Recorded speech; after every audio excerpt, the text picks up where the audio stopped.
রহমানির রহিম। আজকে সালতা উপজেলার ছাত্রদল যে অগ্নিঝরা মিছিল করেছে, কারণ ইলিয়াস নামে এক সাংবাদিক সারা পৃথিবীর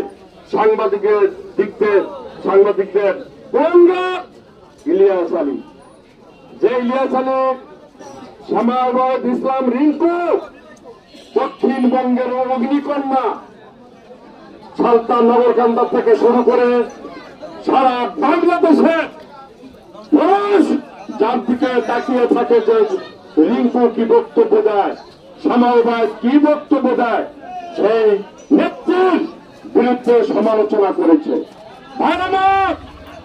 আপনারা সকলে এটা মনে রাখবেন এবং আমাদের মনে রাখতে হবে, এই দক্ষিণবঙ্গের সালতা নগরকান্দা মানুষের একমাত্র নেত্রী সামাওয়াত ইসলাম রিঙ্কু।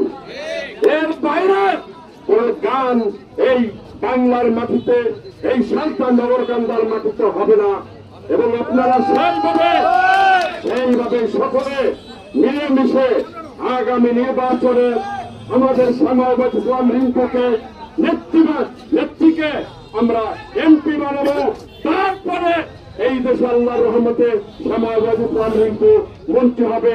আপনারা সকলে তার জন্য দোয়া করবেন যেন আল্লাহ পাক তাকে সবসময় শারীরিক সুস্থতা দান করে এবং শারীরিক সুস্থতা নিয়ে আমাদের মাঝে সারা বাংলাদেশের মানুষের মাঝে চলতে পারে।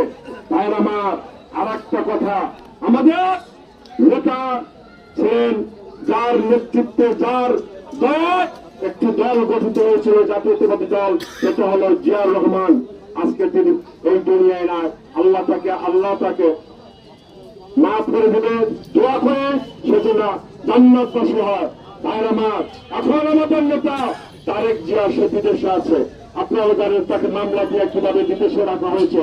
ইনশাআল্লাহ বছরের বাংলাদেশে আসবে। এই দেশের কোটি কোটি মানুষ প্রতিদিন এয়ারপোর্টে উপস্থিত থাকবে তাকে দেখার জন্য। সেই জন্য আপনারা সকলে তার জন্য দোয়া করবেন।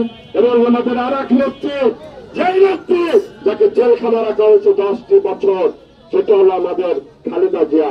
চিন্তা করে তারা কি অন্যায়, এই ফেরাউন সরকার তাকে এইভাবে করেছে। আল্লাহর অশেষ মেহরবানিতে দেশ থেকে তাকে বিতাড়িত হয়েছে। আরে শেখ হাসিনা কোথায় পালিয়ে গেলি মোদির কোলে, এইটাই সবচেয়ে আশ্চর্য। তাই জন্য ভাইয়ের আমার, আপনারা সকলে মিলেমিশে সুন্দরভাবে জাতীয়তাবাদী দল বিএনপিকে সুসংগঠিত করবে।